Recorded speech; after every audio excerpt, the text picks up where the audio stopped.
Voilà. Rémi. On est réunis aujourd'hui pour un débat qui s'intitule « Faut-il croire au purgatoire ?» Nous avons convenu ensemble d'un canevas, donc je vais redire le canevas pour ceux qui nous regardent. Vous allez avoir la parole en premier, 25 minutes de présentation de la doctrine, une introduction que vous allez choisir en quelque sorte. Suite à ça, je vais faire moi-même une 25 minutes de présentation. On aura ensuite l'occasion de répondre 15 minutes de votre part et 15 minutes de ma part à la présentation de l'un et l'autre. Puis après, nous aurons 5 séries de 5 questions chacun. Donc vous allez me poser des questions et je n'aurai pas le droit de botter en touche, je répondrai à vos questions autant que possible. De la même manière, je vais vous poser des questions pour que vous puissiez y répondre, comme ça on peut aller au bout de certains arguments. Et à la fin, on aura 5 à 10 minutes de conclusion chacun. Ça, c'est le canevas. Voilà. Et puis, je vous honore, j'honore aussi ce que vous vouliez, et puis ça me va très bien de vous laisser la parole pour démarrer. Voilà. Très bien.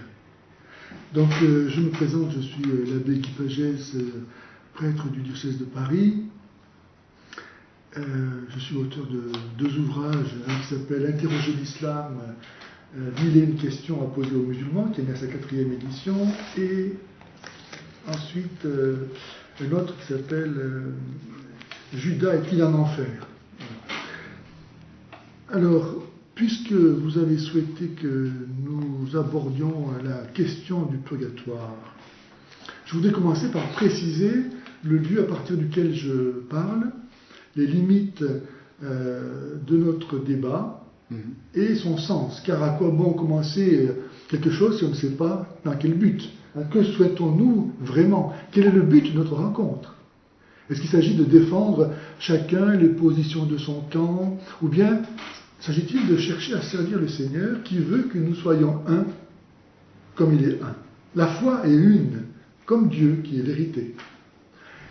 L'hérétique, lui, il choisit dans la foi ce qui lui plaît et il laisse ce qui lui déplaît.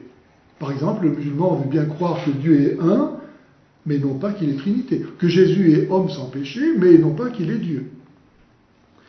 Il est tout à fait remarquable qu'aussitôt après la mise en garde que Jésus fait de la venue des faux prophètes, en Matthieu 7, il annonce aussitôt donc la venue de faux chrétiens qui auront son nom à la bouche et se présenteront même comme l'auteur d'œuvres impossibles à réaliser sans la vraie foi.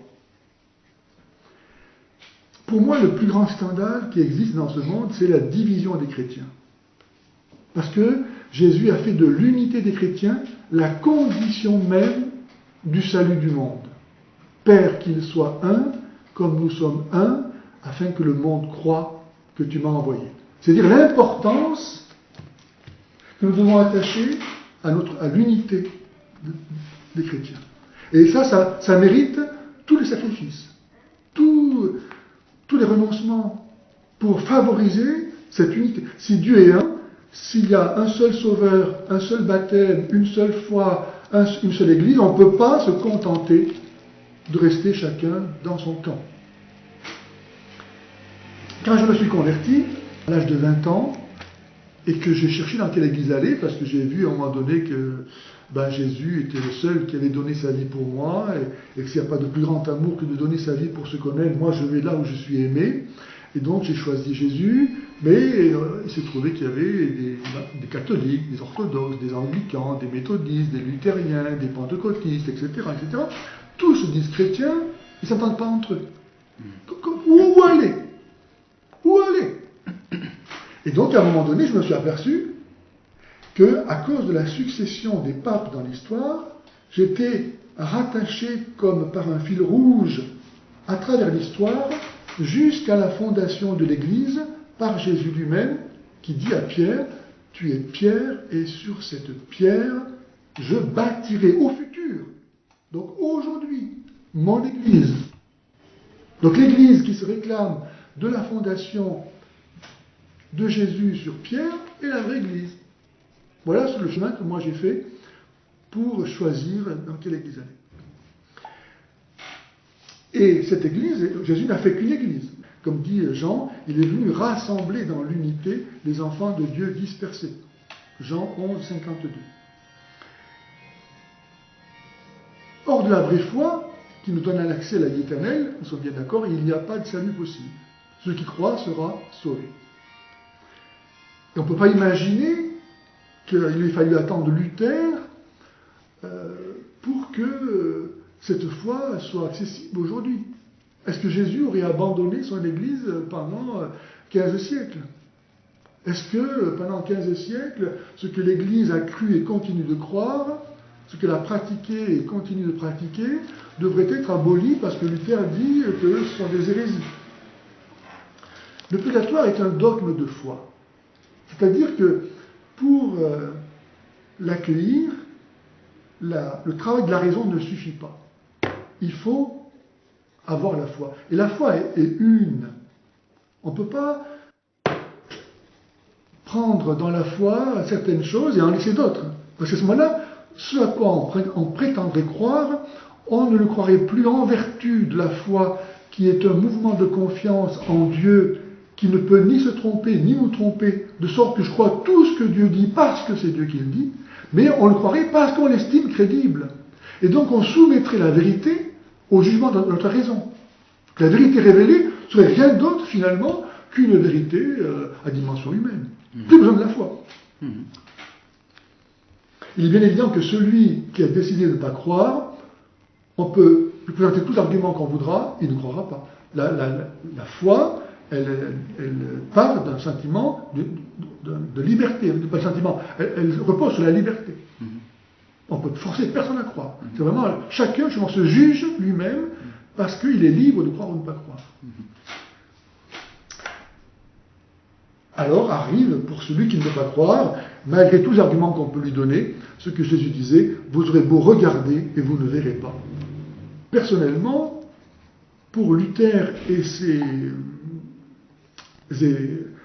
disciples, leur origine, je la trouve dans Actes 20, 29, lorsque saint Paul dit « Je sais, moi, qu'après mon départ, il s'introduira parmi vous des loups redoutables qui ne ménageront pas le troupeau, et que du milieu même de vous se lèveront des hommes tenant des discours pervers dans le but d'entraîner les disciples à leur suite. » Et de fait, Luther et ses émules se sont levés dans le cours de l'histoire de l'Église pour entraîner à leur suite les disciples qu'ils ont réussi à faire.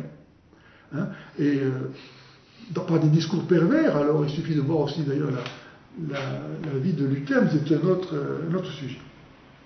En tout cas, est-il que les hérétiques croient savoir mieux que l'Église à ce que Dieu a révélé. Alors que Jésus a donné à l'Église l'autorité pour parler en son nom. Qui vous écoute, m'écoute. Saint Jude disait, au sujet donc de ceux qui se lèvent dans le cours de l'Église, dans l'histoire de l'Église, pour entraîner les disciples à leur suite, ce sont eux qui créent des divisions, ces êtres psychiques qui n'ont pas d'esprit. Le principe sola scriptura, je suis désolé mon cher pasteur Rémy, mais est faux. Non seulement parce qu'il ne se trouve pas dans la Bible, mais parce que, comme la Bible le dit elle-même, tout n'est pas dans la Bible. Donc on ne peut pas se référer seulement à la Bible pour avoir la réponse, même si rien de ce que nous croyons ne doit se trouver en contradiction avec la Bible. Ça, c'est le critère.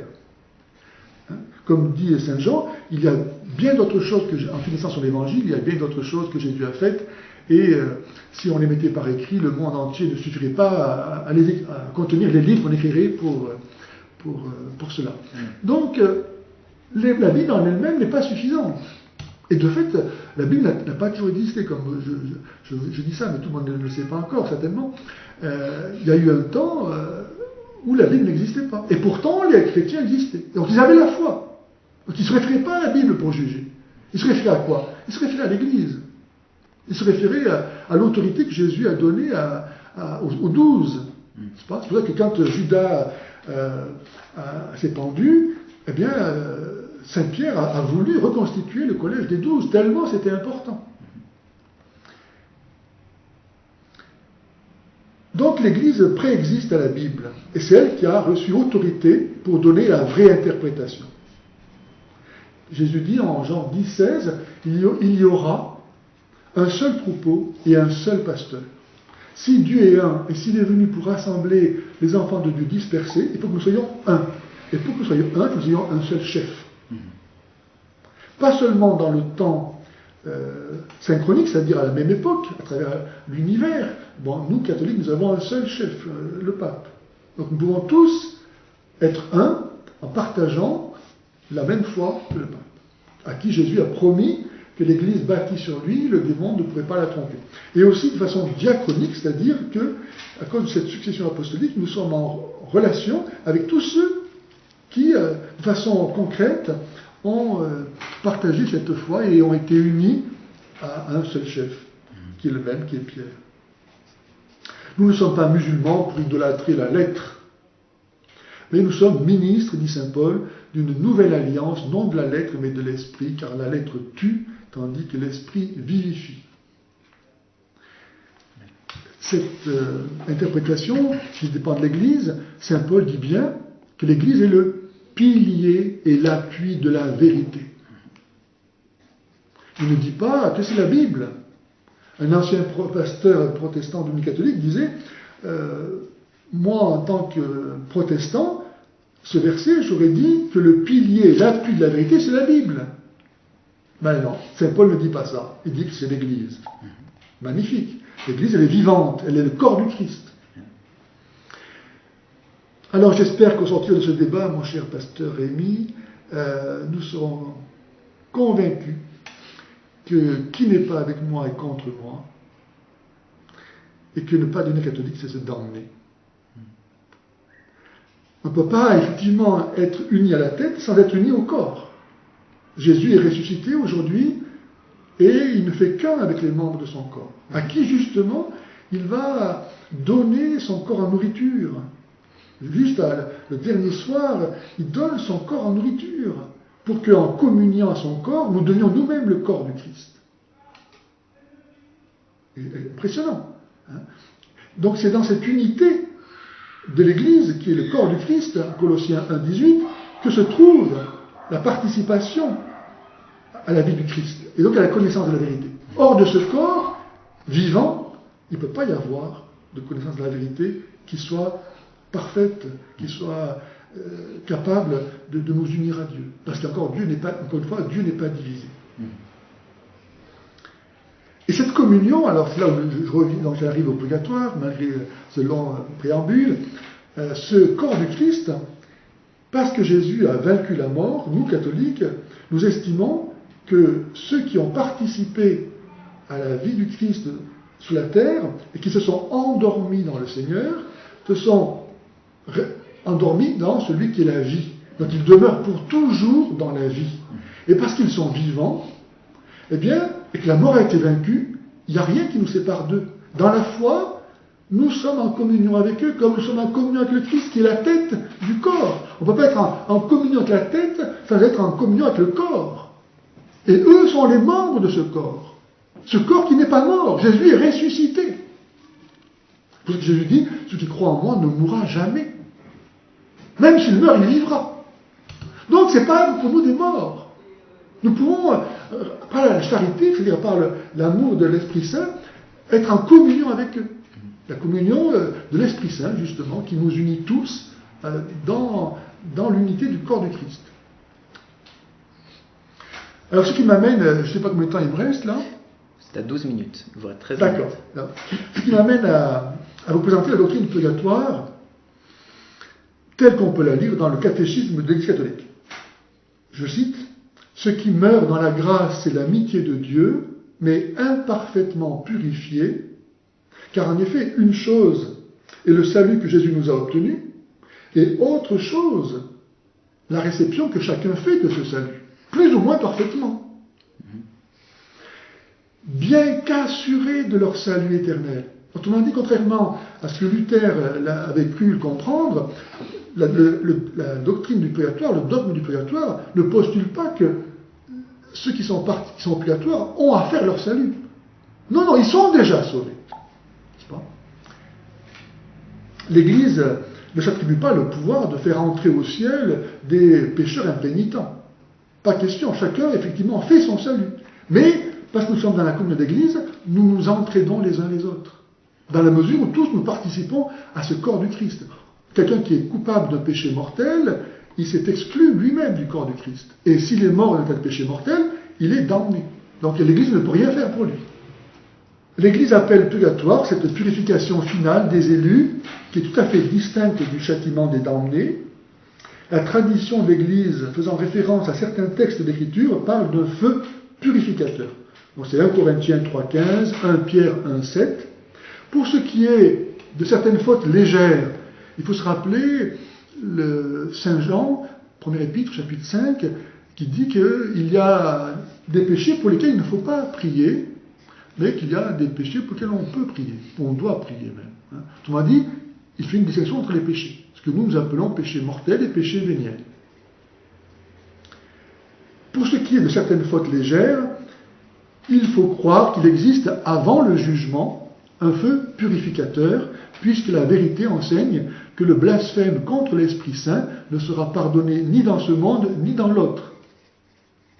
Ce qui laisse entendre qu'il y a des fautes qui peuvent être remises en ce monde et d'autres dans l'autre. Un péché mortel ne peut pas être remis dans l'autre, mais un péché véniel peut l'être, et c'est le rôle du purgatoire. Pour comprendre la doctrine et la pratique de l'Église, il faut voir que le péché a une double conséquence. Le péché grave nous prive de la communion avec Dieu, parce qu'en lui-même c'est le rejet de Dieu, on se préfère à Dieu, et par là ça nous rend incapables de la vie éternelle. Si on rejette Dieu, on rejette par la même occasion la vie éternelle qui est Dieu même. Dont la privation s'appelle la peine éternelle, qui est remise par le pardon sur cette terre. Et d'autre part, tout péché, même véniel, entraîne un attachement malsain aux créatures. Parce qu'en me détournant de Dieu, si je me suis détourné de Dieu, c'est parce que j'ai préféré autre chose. Je me suis attaché à une créature, quelle qu'elle soit. Ça peut être l'alcool, ça peut être la drogue, ça peut être la gloire, ça peut être le plaisir, tout ce qu'on voudra. Donc, pour me ramener en présence de Dieu, je dois non seulement être pardonné, mais aussi faire ce mouvement qu'on avait appelé la conversion, de me détacher de la créature. Et c'est ce qu'on appelle la peine temporelle, parce que ça n'a qu'un temps. Dans l'œuvre de salut, évidemment, il y a un terme à cette peine, sinon je ne serais jamais sauvé. Et donc cette peine, soit je la fais sur la terre, soit, si je ne l'ai pas faite sur la terre, dans la mesure où il s'agit pour soit les péchés véniels, soit les péchés mortels pardonnés, je le ferai ensuite dans le purgatoire. Donc il y a la peine éternelle et la peine temporelle. N'est-ce pas ? Qui ne doivent pas être conçus comme une espèce de vengeance infligée par Dieu de l'extérieur, mais bien comme découlant de la nature même du péché. Une conversion qui procède d'une fervente charité peut arriver à la totale purification du pécheur, de sorte qu'aucune peine ne subsisterait. Nous ne disons pas que tout le monde va au purgatoire. Il y a des gens qui vont tout droit au ciel, les martyrs par exemple, ou les petits-enfants qui meurent ayant été baptisés, mais avant d'avoir péché. Le pouvoir divin qu'a l'Église de concéder des indulgences, ce que ensuite Luther avait cru devoir rejeter, alors que dans un premier temps il avait affirmé croire au purgatoire, et il ne rejetait pas les indulgences, mais peu à peu, quand on commence à rejeter quelque chose, c'est tout comme la foi est une, tout y est passé, quoi. Le pouvoir divin qu'a l'Église de concéder des indulgences peut être comparé à la coutume qu'a l'État, par exemple, de remettre tout ou partie du châtiment infligé à un criminel, par exemple, pour bonne conduite en prison, n'est-ce pas ? L'État a fait ça. Mais si l'État peut remettre la peine temporelle pour un criminel qui ne se convertit, qui ne regrette pas son péché, qui ne regrette pas sa faute, l'Église ne peut pas, elle, remettre la peine temporelle de quelqu'un qui ne regrette pas son péché. Donc c'est une comparaison, mais qui a ses limites, n'est-ce pas ? Mais c'est pour montrer que dans la vie, nous avons déjà ce principe qu'il est possible pour une autorité de faire grâce. Voilà. Et l'Église, d'où est-ce qu'elle tire ce pouvoir ? Mais de rien de moins que des mérites de Jésus-Christ. Comme elle est l'épouse du Christ, qu'elle est son corps, son épouse, tout ce qui est au Christ est à elle. Donc elle puise dans le trésor des mérites infinis du Seigneur qui nous a tous rachetés surabondamment par sa passion, sa mort, sa résurrection, elle tire là la miséricorde qu'elle va dispenser à ceux qui la demandent. Mais qui présente la capacité de recevoir cette miséricorde. Encore une fois, il y a des conditions pour recevoir cette indulgence de la part de l'Église, n'est-ce pas? On ne peut pas donner, par exemple, l'indulgence, la remise des fautes à quelqu'un vivant sur terre. Parce que c'est à lui à le faire. On ne va pas le faire à sa place. Par contre, les morts qui sont obligatoires, nous savons qu'ils sont déjà sauvés. Et donc qu'ils veulent s'unir à Dieu parfaitement et définitivement. Mais ils en sont empêchés parce qu'ils n'ont pas suffisamment aimé Dieu comme ils auraient pu le faire. Et ils regrettent ça. Mais maintenant, le temps est fini, ils ne peuvent rien faire. Mais nous, parce que nous sommes encore dans le temps, nous pouvons agir pour leur compte. Dire au Seigneur, ben voilà, Seigneur, cette prière, cette pénitence, ce jeûne que je fais, ne le compte pas pour moi, ne le mets pas sur mon compte, mais mets-le sur le compte de telle âme. Et ainsi, à travers nous, cette âme, alors, peut continuer à aimer Dieu. C'est fabuleux. La joie qu'elle peut ressentir de dire, moi je ne peux plus rien faire, je suis mort, le temps est fini pour moi, je ne peux rien faire. Je ne peux plus rien faire, je suis bloqué. Mais quelqu'un sur la terre pense à moi et agit pour moi. Et donc je peux, moi, à travers elle, continuer à aimer. Un peu comme, je ne sais pas, dans le corps de, le sang, le cœur, voilà, va pouvoir faire son travail à travers les ramifications et à venir là porter son secours à une blessure, etc. Donc là, comme dit saint Paul, dans le corps, quand un membre souffre, tous les membres souffrent. Lorsqu'un membre est à l'honneur, tous les membres sont à l'honneur. Et donc, si nous sommes un dans l'unité du corps de Christ, en qui il n'y a pas de division, on ne voit pas pourquoi, effectivement, ceux qui sont sur la terre devraient rester indifférents au sort des âmes qui sont décédées. Eh bien, nous croyons que cette charité, elle ne passe pas, rien ne peut la vaincre, à nous de continuer à nous aimer les uns les autres. Le pardon du péché et la restauration de la communion avec Dieu entraînent la remise des peines temporelles du péché, mais des peines temporelles du péché demeurent. C'est ce que je disais, n'est-ce pas? Donc, c'est là où le chrétien va s'efforcer, en supportant patiemment les souffrances, les épreuves de toutes sortes de cette vie, de s'unir à la passion du Christ et de pouvoir ainsi participer et de montrer au Seigneur son désir d'être sauvé. Parce que Jésus qui a dit « ne donnez pas ce qui est sacré aux chiens », il ne va pas donner son salut à des gens que ça n'intéresse pas. Et ma façon à moi de montrer à Dieu que je désire recevoir le salut, c'est d'imiter le Christ, de participer à sa passion, pas seulement pour moi, pas seulement en disant ça sert à rien, c'est simplement un truc extérieur à moi, une façon de prendre mon ticket pour entrer à la salle du concert. Non, non, ça me transforme moi-même. Je deviens moi-même le Christ qui souffre lorsque j'offre mes souffrances au Christ. Hein. Comme disait saint Paul, ce n'est plus moi qui vis, c'est le Christ qui vit en moi. On pourrait rappeler, évidemment, maintenant, si vous voulez, dans l'Écriture sainte, les versets sur lesquels l'Église appuie sa foi, parce que la foi doit toujours, évidemment, être en accord avec l'Écriture sainte, même si tout n'est pas dans l'Écriture sainte. Mais en tout cas, qu'il n'y ait rien de contradictoire, rien qui s'oppose, évidemment, à une vérité que l'on prétendrait enseigner, n'est-ce pas? Donc, comme vous le savez, dans l'Ancien Testament, on fait référence à Judas Maccabée, qui a fait faire un sacrifice expiatoire pour les morts afin qu'ils soient délivrés de leurs péchés. Et ensuite, on peut aussi, dans la tradition de l'Église, voir que dès les premiers temps de l'Église, celle-ci a honoré la mémoire des défunts et offert des suffrages en leur faveur, en particulier le sacrifice de la messe, afin que, purifiés, les défunts chrétiens puissent parvenir à la vision béatifique de Dieu.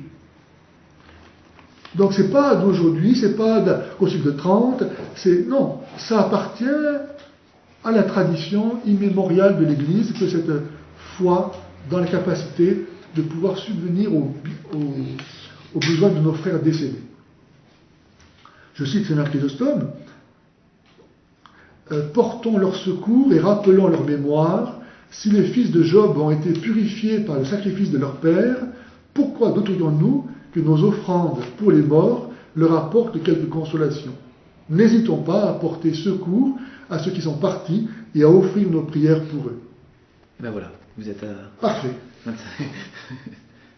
Alors, je vous écoute. À mon tour. Merci beaucoup pour votre présentation, Je vous en prie. que j'ai trouvé claire. Merci. J'ai compris la plupart des arguments. Merci. Voilà. Vous le connaissez Donc, déjà, j'imagine. Oui, on pourrait continuer, voilà. Mais voilà, merci. Merci beaucoup. Très bien, je vous ai écouté et j'ai noté une phrase, peut-être je vais rebondir sur celle-ci. Le purgatoire est un dogme de foi. Oui. Et me revenait à l'esprit pendant que vous disiez ceci que la Bible nous dit que la foi vient de ce que l'on entend, et ce que l'on entend vient de la parole de Christ. Il y a, de manière indissociable, notre foi est liée à la parole de Christ. Il serait très important pour nous de trouver dans la parole de Christ le fondement de ce dogme de foi. Sinon, oui, bien sûr. il s'écroule. Bon. Et puis, nous avons souvent en tête, et c'est des arguments qui sont souvent présents dans les débats interreligieux, ce petit passage de Actes, chapitre 17, parce que vous avez cité le livre des Actes. Paul dit, ces Juifs, enfin Luc plutôt, qui écrit le livre des Actes, dit, ces Juifs avaient des sentiments plus nobles que ceux de Thessalonique. Ils reçurent la parole avec beaucoup d'empressement, donc une parole qui était orale, parce que nous, en fait, on est d'accord avec cet aspect. La parole a d'abord été dite avant d'être écrite.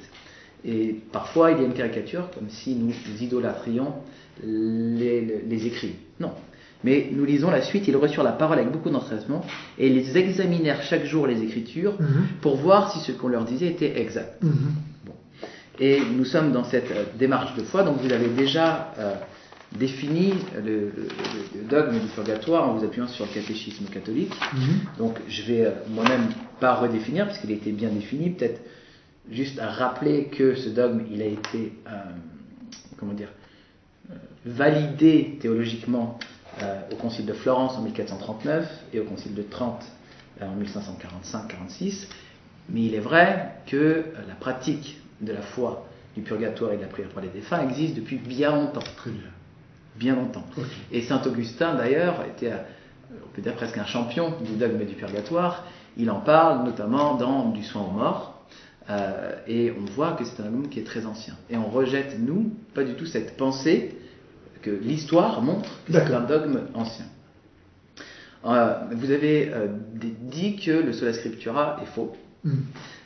J'ai tendance à croire que votre compréhension du sola scriptura est faux. Alors je redis, le sola scriptura, dans notre tradition, c'est de dire que l'écriture, et seule l'écriture, constitue la norme par laquelle tous les enseignements et les doctrines de l'Église doivent être mesurés. On mesure, comme les chrétiens de Béret, les enseignements au regard de l'écriture. Contrairement à beaucoup d'autres, je vous dirais que je crois, en quelque sorte, à la tradition. Et que je crois en quelque sorte au magistère. Bien sûr, c'est provocateur pour un protestant de vous dire ça. Mais je crois que ce texte que nous avons reçu, nous l'avons reçu d'hommes qui ont parlé. Et lorsqu'on lit par exemple Saint Irénée, on voit très bien que Saint Irénée nous explique que les évangiles, c'est la prédication des apôtres mis par écrit. Et donc il y a une tradition, et nous la recevons. Mais disons que cette tradition-là, elle a été mise par écrit pour être conservée dans sa pureté. Et qu'à côté de cette tradition qui est la tradition apostolique, et pour nous la Bible, c'est la tradition apostolique, il y a d'autres traditions qui ont fleuri et qui ont pu faire concurrence à la tradition apostolique véritable. Et quand je vous disais que je crois en quelque sorte au magistère, bien sûr, c'est parce que le mot magistère renvoie à l'idée d'enseignement, et je crois que dans Éphésiens 4, il est nommé des docteurs, et que Dieu a envoyé des docteurs, a donné des docteurs à l'Église, et je crois en ça. Donc je ne suis pas juste un idolâtre de la Bible, mais je crois que la Bible est la seule et unique autorité par laquelle nous devons juger tous les enseignements. Voilà simplement pour le dogme. Et j'aimerais poser un premier fondement qui est très important pour moi qui suis protestant et de tradition évangélique, et peut-être profiter pour expliquer. Voilà, je suis moi responsable d'une église protestante qui est rattachée au CNEF, au Conseil national des évangéliques de France. Donc je propose une théologie qui est évangélique. Il y a d'autres protestants qui vont peut-être avoir une autre pensée, et je comprends ce que vous disiez par rapport à l'unité du dogme, de la foi, etc. J'en profite quand même pour le dire. Je m'associe à cette pensée-là, la théologie évangélique. D'ailleurs, je suis venu aujourd'hui avec plusieurs personnes qui m'accompagnent, qui ont cette même pensée, qui est un groupe d'apologétique et qui va proposer des contenus, voilà, parce que j'ai pas eu le temps de me présenter, ou j'ai démarré un peu vite. Alors, pour vous dire que dans notre tradition, nous ne nions pas l'état intermédiaire, l'idée que des âmes sont vivantes auprès de Dieu, c'est notre foi. Et ceci est très clair, notamment dans le livre de l'Apocalypse, et j'aimerais citer, dans le chapitre 6, il est écrit « Quand il ouvrit le 5e sceau, je vis sous l'autel les âmes de ceux qui avaient été immolés à cause de la parole de Dieu, et à cause du témoignage qu'ils avaient rendu. Ils crièrent d'une voix forte en disant « Jusqu'à quand, Maître, saint et véritable, tarderas-tu à juger et à tirer vengeance de notre sang sur les habitants de la terre ?» Une robe blanche leur fut donnée à chacun d'eux, et il leur fut dit de se tenir en repos quelque temps encore, jusqu'à ce que fût complet le nombre de leurs compagnons de service et de leurs frères qui devaient être mis à mort comme eux. Ici, le texte de la Bible nous fournit des éléments très importants et nombreux. Il est question bien d'âmes qui sont sous l'autel et qui s'adressent à leur maître saint et véritable. Et ce maître saint et véritable, selon Apocalypse 3, c'est Jésus-Christ. Donc, dans la compréhension classique chrétienne, la mort n'est pas la cessation de l'existence, c'est la séparation temporaire de l'âme et du corps. Ces âmes sont en attente dans le séjour des morts, qui était nommé Sheol chez les Hébreux, traduit Hadès en grec, et ils ont vocation à retrouver un corps glorifié. Il y aura un grand jour du jugement, lorsque dans nos corps, nous serons placés devant Dieu. Ceux qui auront cru en Jésus-Christ comme Seigneur et Sauveur auront part à la vie éternelle, dans la présence bénie de Dieu, et ceux qui par leur vie et leur parole auront rejeté Christ, Christ aussi les rejettera. Nous tombons d'accord sur le fait qu'il y a des damnés et qu'il y a des sauvés. Et que ces damnés sont sous le châtiment et que ces sauvés sont dans la présence bénie de Dieu. Il y a clairement ça. Et c'est déjà présent de manière très nette, plus ou moins nette, mais quand même très nette, dans la pensée de l'Ancien Testament. Selon ce texte explicite, il est clair qu'il existe des âmes séparées de leur corps en attente du retour de Christ. Toutefois, ce texte, qui ne parle des âmes sous l'autel, ne parle nullement d'un purgatoire ou d'un lieu où les âmes subissent les peines d'un feu purificateur. Bien au contraire, il est dit que ces âmes vont se tenir en repos. Et il leur est donné une robe blanche, symbole de pureté. Ces robes sont un don de Dieu. Et il est mentionné plus loin dans le livre de l'Apocalypse, au chapitre 7, 13 et 14, ceci. Ceux qui sont revêtus de robes blanches, qui sont-ils et d'où sont-ils venus? Ça, c'est l'un des vieillards qui demande ça à Jean, l'apôtre. Et je lui dis, mon Seigneur, tu le sais. Et il me dit, ce sont ceux qui viennent de la grande tribulation. Ils ont lavé leurs robes et les ont blanchies dans le sang de l'agneau. Les robes blanchies dans le sang de l'agneau, c'est une expression qui renvoie à Jésus-Christ lui-même, l'agneau de Dieu, notamment dans Jean 1, 29, où Jean-Baptiste dit « Voici l'agneau de Dieu ». Jésus, c'est notre Pâque, c'est notre agneau, en référence au sacrifice de l'Ancien Testament, où on mettait à mort un agneau qui servait de sacrifice expiatoire, et le peuple était couvert par ce sang pour être considéré pur, juste et saint. Dans le Nouveau Testament, Jésus déclare à propos de sa mort, « Ceci est mon sang, le sang de l'alliance qui est répandu pour plusieurs, pour la rémission des péchés. » Et il se donne en sacrifice lui-même pour racheter les péchés et obtenir par sa mort l'apaisement de la colère de Dieu contre l'humanité qui s'emploie à faire le mal. Le croyant est donc couvert par le sang de l'agneau, Jésus-Christ, et peut se tenir dans le repos, sans crainte, car le Sauveur a tout accompli pour eux. Il écrit dans Apocalypse 14, 14, « Et j'ai entendu une voix qui venait du ciel en disant « Heureux dès maintenant les morts qui meurent dans le Seigneur. » Oui, dit l'Esprit, afin qu'ils se reposent de leurs travaux, car leurs œuvres les suivent. Ils se reposent dès maintenant.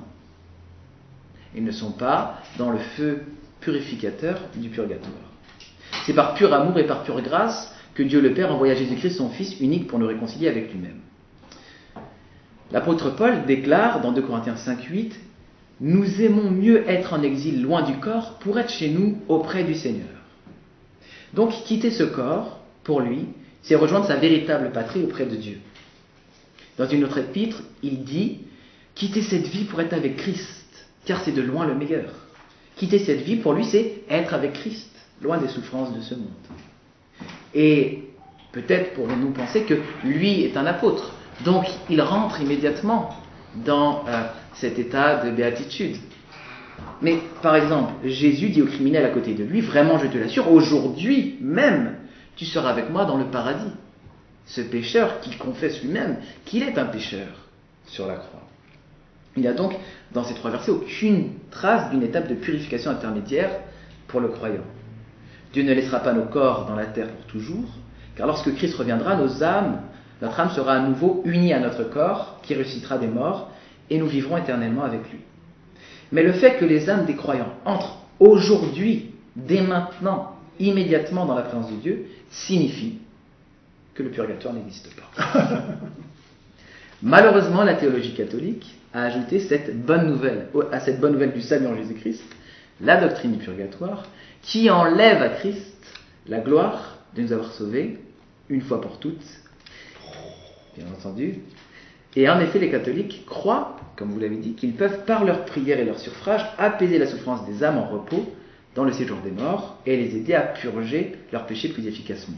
Il y a un théologien catholique qui s'appelle Ludwig Ott, qui est cité notamment par Wayne Grudem, le théologien évangélique, qui dit « Les suffrages opèrent de telle manière que la valeur satisfactoire des bonnes œuvres est offerte à Dieu en remplacement du châtiment temporel pour les péchés, châtiment que les pauvres âmes ont encore à fournir. » Comme vous l'avez dit, c'est sur cette base de théologie que l'Église catholique a permis et permet encore les indulgences, qui effectivement ont été pris par les commentateurs protestants comme une forme de taxe. On taxe les gens.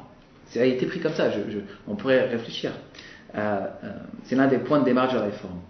Ça a été vu comme un dépouillement des âmes déjà affligées par la perte de leurs proches, tourmentées par la perte de leurs proches, qui disaient maintenant qu'il est mort et loin de moi, en plus peut-être il est dans le feu du purgatoire.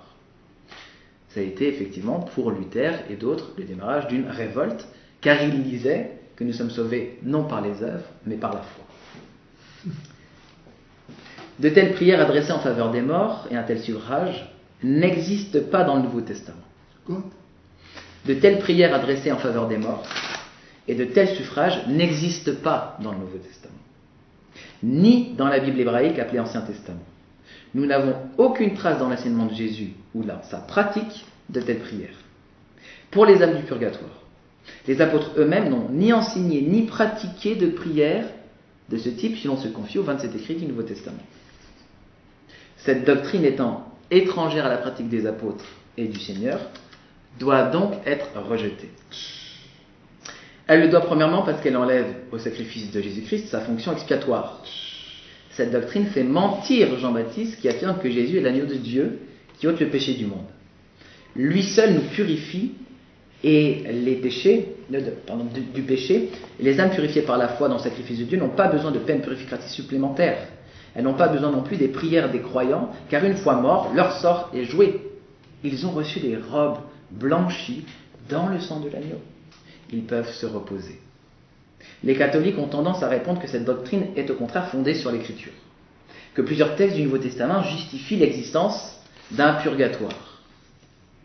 Lorsque nous lisons les dictionnaires de théologie catholique, le dictionnaire de théologie catholique, on peut retrouver sur le site jésusmarie.com, dont on salue l'auteur, il nous apprend, cet ouvrage, que dans 2 purgatoriaux, Robert Bellarmine, célèbre pour son célèbre apologiste catholique du XVIe et XVIIe siècle, qui a répondu aux réformateurs, cite 9 versets pour affirmer la doctrine du purgatoire. Il est très intéressant quand on lit cet article de lire, je cite, donc c'est un article fait par des théologiens catholiques, « Une remarque préalable s'impose, il ne saurait être question dans ces textes de trouver un enseignement direct des expiations d'outre-tombe. Ce qu'il faut reconnaître, c'est que ces textes supposent l'existence d'un purgatoire. Le dictionnaire de théologie catholique reconnaît avec sagesse qu'il est question de supposer depuis des versets du Nouveau Testament l'existence d'un purgatoire et non de l'exposer. Ceci est un premier aveu qui conforte notre position. Mais il faut toutefois traiter de ces 9 versets afin de démontrer que les 6 positions d'un purgatoire ne reposent en réalité sur aucun fondement sérieux. Le premier passage avancé est dans Matthieu 12, versets 31 à 32. Et vous l'avez cité. Tout péché et tout blasphème sera pardonné aux hommes. Non, c'est pas celui-ci. Pardon, vous ne l'avez pas cité. Mais le blasphème contre l'Esprit Saint ne sera point pardonné. Quiconque parlera contre le Fils de l'homme, il lui sera pardonné. Mais quiconque parlera contre le Saint-Esprit, il ne lui sera pas pardonné, ni dans ce siècle, ni dans le siècle à venir. Vous l'avez cité. L'essentiel de l'argument catholique, qui a d'ailleurs été donné par Grégoire le Grand, est d'affirmer ici que si le blasphème contre le Saint-Esprit est un péché qui n'est pas pardonné dans cette vie, ni celle d'après, alors c'est qu'il y a sûrement des péchés qui le sont. C'est une supposition. Ainsi, un état intermédiaire où des âmes en processus d'être pardonnées et purifiées au travers un lot de peines expiatoires existe sûrement. Comme le dit bien l'encyclopédie catholique, il est question ici d'une supposition. Le théologien évangélique Wayne Grudem cite le théologien catholique Ott en disant que pour Ott, cette phrase laisse ouvert la possibilité que les péchés soient pardonnés non seulement dans ce monde, mais aussi dans celui à venir. Mais il ne s'agit là ni plus ni moins que d'une erreur de raisonnement. Dire qu'une chose ne se produira pas n'implique pas qu'elle pourrait se produire. Pour fonder la doctrine du purgatoire, il faudrait non pas un argument négatif comme celui-ci, mais l'affirmation positive que les hommes continuent à souffrir après leur mort pour parfaire la purification. Or, on ne retrouve rien de tel dans l'Écriture. Wayne Grudem a tout à fait raison. Je dirais à ma manière, dire « je n'irai pas dans une autre galaxie » ne veut pas dire que je pourrais y aller. On ne prouve pas que quelque chose existe ou est possible en affirmant qu'elle n'arrivera pas. Le bon sens nous empêche donc de suivre la théologie catholique dans l'interprétation de ce verset. Il n'est nullement question ici d'un purgatoire, mais seulement d'un pardon qui ne sera pas remis sur cette terre ni dans le ciel. On pourrait affirmer que ce verset va tout à fait à la rencontre du purgatoire, puisque si ce qui n'est pas pardonné ici-bas dans cette vie n'est pas pardonné dans la vie à venir, c'est que la vie à venir n'a pas pour fonction d'être un espace de pardon. Non, c'est aujourd'hui que Dieu accorde son pardon à ceux qui se repentent. Et ceci est confirmé par l'Écriture dans Éphésiens 4, 32. Il est écrit « Soyez bons les uns envers les autres, compatissants, vous pardonnant réciproquement, c'est au présent, comme Dieu vous a pardonné en Christ. » C'est fait. Sur la croix, Jésus a déclaré, avant de rendre l'âme, « Tout est accompli ». Car en effet, par sa mort, il accomplissait les prophéties de l'Ancien Testament, et notamment les prophéties d'Ésaïe 53, que vous connaissez. Il est écrit « Cependant, ce sont nos souffrances qu'il a portées. Ce sont de nos douleurs qu'il s'est chargé. Nous l'avons considéré comme puni, frappé de Dieu et humilié. Mais il était blessé pour nos péchés, brisé pour nos iniquités. Le châtiment qui donne la paix est tombé sur lui. C'est par ses meurtrissures que nous sommes guéris. » Amen. Les catholiques ont tendance à déclarer qu'il faut distinguer le pardon total accordé par Jésus-Christ et la purification que doit subir le croyant par des peines du purgatoire. Mais le texte d'Ésaïe, lui, nous dit tout autre chose. Il nous dit que les blessures, les peines, la mort du serviteur souffrant, et non les nôtres, dans le purgatoire, nous donnent la paix et la guérison de nos âmes pour que nous soyons réconciliés avec Dieu. Il n'y a donc aucune mention d'un purgatoire ici, et nous rejetons donc l'explication catholique à propos de Matthieu 12, 31, 32. Deuxième verset cité par Robert Bellarmin. Si donc tu présentes ton offrande à l'autel et que tu te souviennes que ton frère a quelque chose contre toi, laisse ton offrande devant l'autel, va d'abord te réconcilier avec ton frère, puis reviens présenter ton offrande. Accorde-toi promptement avec ton adversaire pendant que tu es en chemin avec lui, de peur qu'il ne te livre au juge, que le juge ne te livre à l'officier de justice et que tu ne sois mis en prison. Je te le dis en vérité, tu ne sortiras pas de là que tu n'aies payé le dernier cadran. Ott comprend ce texte comme une parabole enseignant une situation de punition limitée dans le temps de l'autre monde. Mais encore une fois, ici, aucun élément du contexte ne permet de penser que nous sommes en présence d'une parabole. Jésus livre ici un enseignement pratique sur la résolution des conflits humains et sur la façon de vivre ces situations qui sont naturellement génératrices de colère et de blessures. Jean Calvin le disait très simplement dans son institution de la religion chrétienne. Il s'appuie aussi sur la parabole de Matthieu, que je viens de lire. Si dans ce texte le juge représente Dieu, la partie adverse est le diable, le garde un ange, la prison le purgatoire, ils ont raison. Mais il est évident que le Christ a voulu montrer les dangers auxquels s'exposent ceux qui préfèrent poursuivre leur querelle et plaider jusqu'au bout, au lieu de se mettre d'accord à l'amiable afin de nous inciter, par son avertissement, à chercher la paix avec tout le monde. où est-il question de purgatoire? Bref, si ce passage est considéré et compris littéralement, on n'y trouve rien de ce qu'il prétend. C'est intéressant parce que dans la Didaché, qui est peut-être le plus vieil écrit chrétien en dehors du texte biblique, on lit exactement cette interprétation-là, une interprétation littérale de ce texte. Il est écrit « Heureux celui qui donne selon le commandement, car il est sans reproche. Malheur à celui qui reçoit. Si quelqu'un reçoit parce qu'il a besoin, il sera sans reproche. Mais s'il n'a pas besoin, il rendra compte pourquoi il a reçu et dans quel but. Jeté en prison, il sera examiné, c'est ce qu'il a fait, et il ne sera pas relâché jusqu'à ce qu'il ait restitué les derniers cadrans. » Le texte est utilisé ici pour des affaires de conflit ici-bas, et non pour un certain purgatoire. Vous voyez, je m'appuie aussi sur la tradition des écrits qui existent. Et lorsqu'on prend le dictionnaire de théologie catholique, qui nous cite lui-même les 9 écrits, les 9 versets sur lesquels s'appuie Bellarmin, il est très intéressant de voir le commentaire du dictionnaire de théologie catholique. Pour Luc 12, 9, et moi je vous lui dis, faites-vous des amis avec de l'argent et de l'injustice, afin que lorsque il fera défaut, ils vous reçoivent dans les tentes éternelles. Donc d'après Bellarmin, je lis l'article, le sens de ce texte n'est pas seulement que ceux qui auront fait l'aumône seront sauvés après leur mort à cause de leurs bonnes œuvres, mais qu'après leur mort, les prières des saints soulageront leurs âmes. Je continue à citer l'article des théologiens catholiques. En réalité, une telle interprétation est excessive. Et à la fin de l'article, mais l'idée de la délivrance du purgatoire ne saurait être ici que très vague. Donc, Bellarmin, ce n'est pas moi qui dis qu'il est excessif et qu'il est très vague. Ce sont les théologiens catholiques. Et ils le font encore avec Matthieu 5, 22. Moi je vous dis, quiconque se mettra en colère contre son frère sera justifiable du tribunal, et quiconque dira à son frère Raka sera justiciable du Sanhédrin, et quiconque dira fou sera justiciable envers l'AGN, le feu. Bellarmin, dit l'article, construit sur ce texte un argument dialectique en faveur du purgatoire. Quand le Christ menace ainsi de sanctions celui qui s'irrite contre son frère, il parle des peines à souffrir dans l'autre vie. Or, parmi ces peines, la gêne du feu est indiquée pour l'injure la plus grave. Il existe donc des sanctions moins sévères. Et les auteurs de l'article disent « La conclusion que Bellarmin veut tirer de ce passage n'apparaît que fort lointaine. » Supposition, supposition, supposition. Et c'est vrai que ces passages n'ont absolument rien à voir avec le purgatoire. Si on a en tête une doctrine du purgatoire, on pourrait peut-être y trouver un sens. Mais si on regarde l'écriture telle qu'elle est, elle ne parle pas de purgatoire.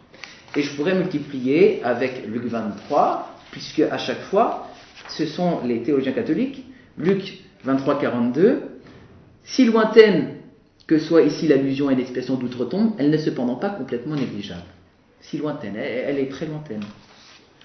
Acte 2, 24, donc c'est intéressant. Alors, il y a un peu de grec. Même en admettant la leçon tas idian tou adou, il ne saurait être ici question d'y trouver une libération par le Christ des âmes du purgatoire. Il n'est question que du Christ lui-même. La suite du texte l'indique clairement.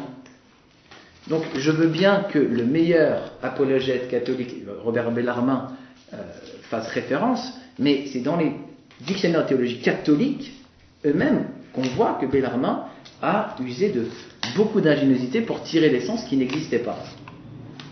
Alors, je vous ai cité très rapidement 2 textes, les textes des Maccabées.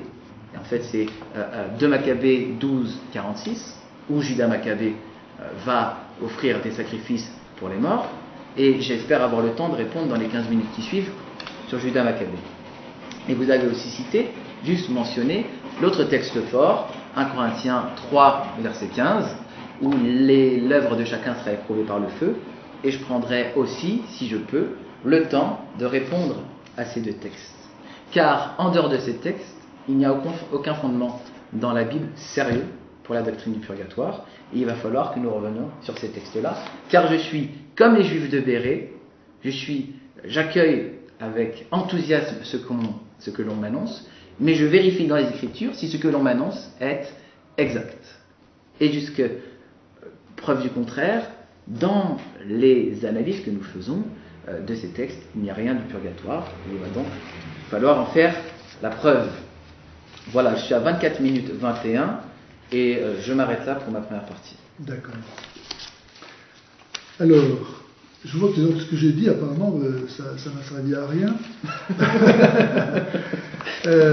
C'est-à-dire que la Bible est effectivement un critère de discernement, dans la mesure où ce que l'on propose n'est pas en contradiction avec elle. Mais tout n'est pas dans la Bible. Je l'avais suffisamment montré pour ne pas s'attendre à ce que tout soit écrit dans la Bible. Ce qui compte avec la Bible, c'est que la Bible ne dit pas le contraire.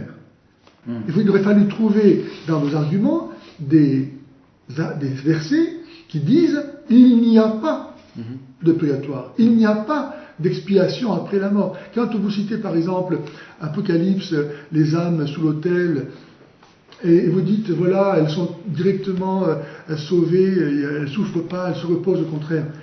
Et vous en déduisez que leur cas, il est généralisé pour tout le monde.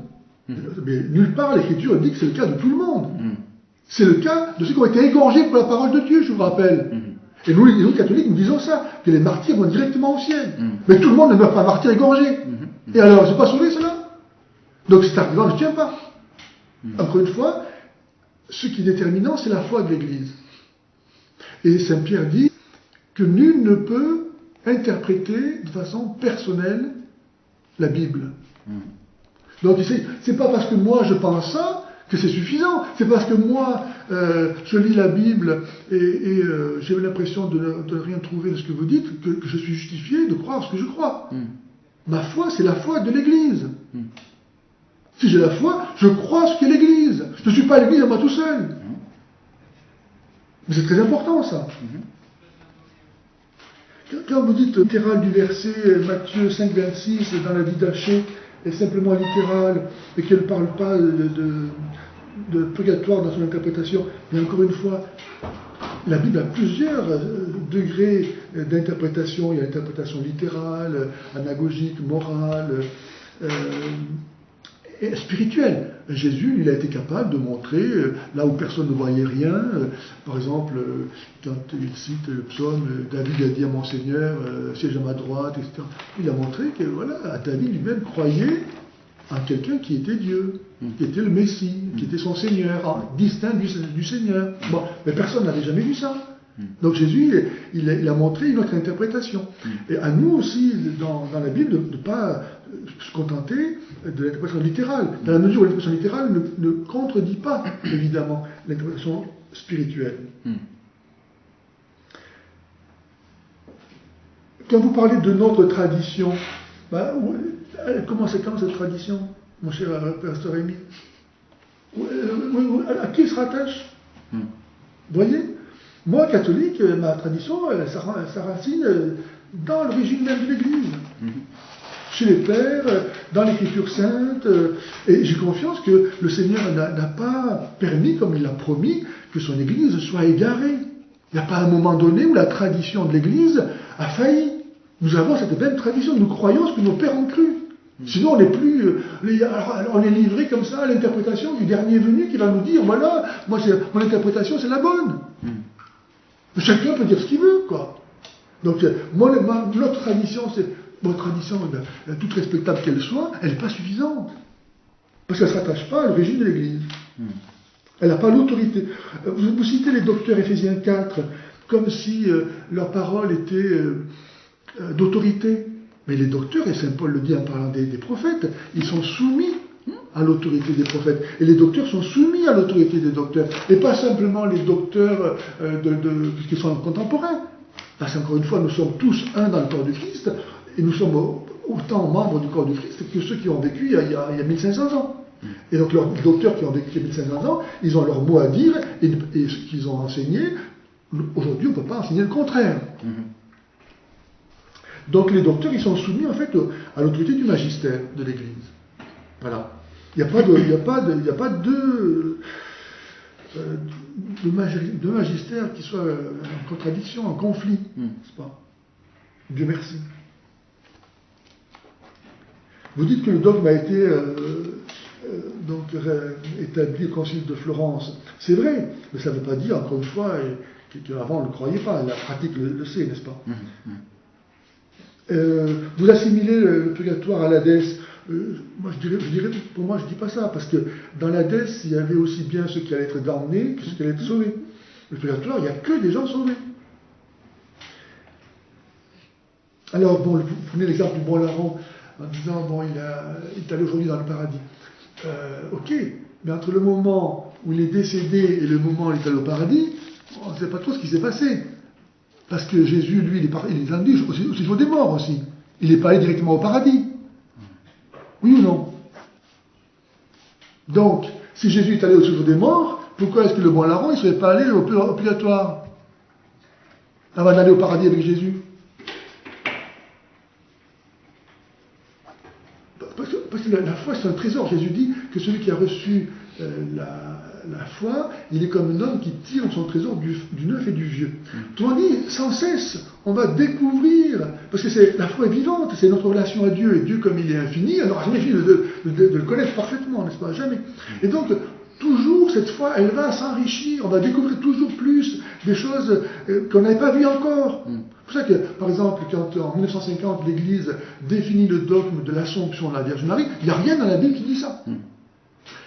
Mais ça ne veut pas dire que pour autant il ne faut pas y croire. Pourquoi? Parce que justement l'Église, elle tire de son trésor toujours plus des nouvelles choses. Dans la mesure où ce n'est pas en contradiction avec ce qu'elle croyait avant, pourquoi ne pas le croire?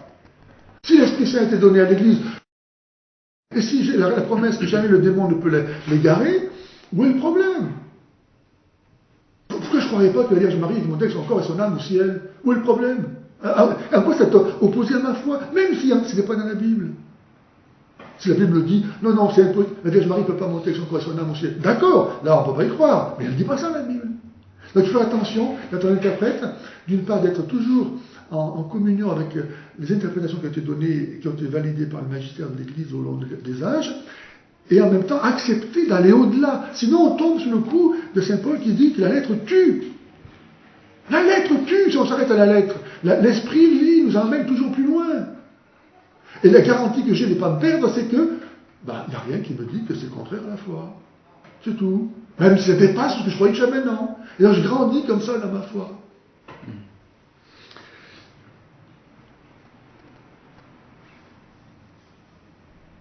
Bon, alors vous avez cité aussi le texte où Jésus dit mets-toi vite en accord avec ton adversaire tant que tu as le temps, de peur qu'il ne te livre au juge et le juge au garde, et tu ne sortiras pas de là avant d'avoir payé le dernier sou. Et vous dites, il n'y a rien qui parle du purgatoire, c'est simplement quelque chose qui concerne cette vie présente où le Seigneur nous donne ce bon conseil de régler nos comptes avant l'échéance de la mort. Absolument, oui. Mais qu'arriva-t-il pour celui qui n'a pas, justement, fini de régler ses comptes, qui meurt de façon brutale, alors qu'il était en train de régler ses comptes, mais il n'a pas fini? Est-ce qu'il va être condamné? Non, il n'y a pas de condamné, puisque Dieu voit son intention. Mais en même temps, il n'a pas fini de régler ses comptes. Et Dieu est juste, il va payer jusqu'au dernier sou. Donc il les payera plus tard, dans le purgatoire. Donc ce texte, nous sommes parfaitement d'accord pour dire que ça s'adresse aux gens sur la terre pour qu'ils agissent de façon sage, de se mettre en accord avec Dieu avant leur mort, évidemment c'est ça. Mais ce n'est pas, encore une fois, pour autant que ça nie le dogme du purgatoire. Ça ne dit pas, encore une fois, que ce qui est dû à la justice de Dieu ne puisse pas être rendu après la mort. Pourquoi pas? Si il s'agit évidemment pas, encore une fois, de péché mortel, parce que si on meurt en tas de péché mortel, on est foutu. Mais si on meurt avec des péchés mortels pardonnés, dont on n'a pas fini d'expier la peine temporelle, dont j'ai dit tout à l'heure qu'elle consiste dans l'attachement aux créatures, et tout le monde, instantanément, n'arrive pas à cette pureté qui lui permet d'être tout à Dieu et débarrassé des mauvaises habitudes qu'il a contractées. Il faut parfois toute une vie pour arriver à renoncer à tout ce qui n'est pas Dieu, à être vraiment parfait. Donc il peut y avoir donc des peines temporelles dues à des péchés mortels, et où il peut y avoir aussi des péchés véniels, qui parce que justement ce ne sont pas, comme dit Saint Jean dans sa première épître, ce ne sont pas des péchés qui conduisent à la mort, mais néanmoins il faut les expier, parce qu'au paradis il n'y a rien de souillé. Il n'y a pas ni grand ni petit péché, il n'y a pas de péché. Donc nécessairement quelqu'un qui meurt à un état de péché véniel, c'est-à-dire un péché qui ne conduit pas à la mort, il faut qu'il expie ce péché-là. Vous êtes d'accord avec moi? Vous comprenez? Bah, écoutez, non. On est là devant Dieu, mon cher Père. Je vais vous répondre. Ok, d'accord. Attendez. Alors, ensuite, ce qui est terrible, c'est que vous ne comprenez pas, malheureusement, vous n'arrivez pas, vous ne m'avez pas écouté, vous ne m'entendez pas, je ne sais pas ce qui se passe, mais quand vous croyez qu'on enlève à Jésus-Christ quelque chose, niant le fait qu'il est le seul expiateur. Mais non, en fait, nous catholiques, et tout à l'heure je croyais l'avoir montré, Dieu trouve sa gloire à nous faire participer à son œuvre. De même que Dieu ne crée pas un être humain comme ça, tout seul, mais nécessairement il va passer par le concours de ses parents, qu'il va rendre procréateur. Dieu ne se garde pas pour lui la gloire d'être créateur, il la partage. Et de même, pour le salut, il n'est pas tout seul sauveur. C'est pas pour rien qu'il envoie ses apôtres dans le monde entier pour prêcher l'évangile, pour sauver les âmes. Donc Dieu y participe, il partage ces dons, et il trouve sa gloire à ce que nous-mêmes, ayant reçu les dons de Dieu, nous les partagions entre nous. Et c'est pourquoi Saint Paul dit: portez les fardeaux les uns des autres et accomplissez ainsi la loi du Christ. Portez les fardeaux les uns des autres. Il ne s'agit pas de dire: oh mais non, Jésus a tout porté, t'as rien à porter. Et puis chacun a son lot à porter, donc ne porte pas celui de ton frère. Ben non, c'est contraire à l'évangile. Ou bien Saint Paul qui dit, vous allez me répondre à ça, je ne me pas dans votre réponse, je vous le demande. Hein. Saint Paul qui dit: je trouve ma joie dans les souffrances que j'endure pour vous. Je complète, oh ma chère, ce qui manque aux épreuves du Christ pour son corps qui est l'Église. Donc vous voyez, ce verset condamne complètement votre approche, disant que seul Jésus peut nous sauver et que nous ne pouvons pas contribuer au soulagement des peines de nos frères. Saint Paul dit le contraire. Je complète en ma chair ce qui manque aux épreuves du Christ. Est-ce que Jésus n'a pas complètement accompli la rédemption? Est-ce qu'il manque quelque chose aux souffrances du Christ? Bien sûr que non. Bien sûr que non. Et Saint Paul ne dit pas que Jésus n'a pas complètement accompli la rédemption. Mais il dit que lui, il est capable de s'unir à cette œuvre du Christ intentionnellement et d'offrir concrètement ces souffrances qu'il endure pour le salut de ses frères. J'ai fini? D'accord. Voilà, eh ben, je m'arrête là. Ok, ça marche. Je vous réponds donc, j'ai 15 minutes. Donc, je vais répondre à votre question, mais je vais le faire dans le fil de mon argumentaire, qui est plus facile pour moi. Nous avons donc parlé d'un Corinthiens 3,15. Je lis le verset d'un Corinthiens 3,15. Paul déclare qu'au jour du jugement, l'œuvre de chacun sera jugée par le feu. D'accord ? Ça, c'est le contexte du verset. Donc, je reprends 1 Corinthiens 3,15.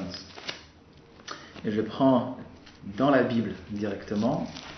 Ça ne répond pas directement à ce que j'ai dit. Enfin. Je vais vous répondre. D'accord. Je vais répondre dans les 15 minutes, autant que possible. Comme vous l'avez cité au tout début dans vos 25 minutes, alors, allons-y. Si l'œuvre de quelqu'un est consumée, il perdra sa récompense. Pour lui, il sera sauvé, mais c'est comme au travers du feu. Ça, c'est le verset qui est souvent cité pour soutenir la doctrine du purgatoire. Bon. Ce texte montre clairement que ce n'est pas la personne elle-même qui sera consumée ou qui subirait un châtiment, mais uniquement son œuvre qui sera éprouvée par le feu. Ce qui est bon comme l'or, l'argent, les pierres précieuses durera éternellement.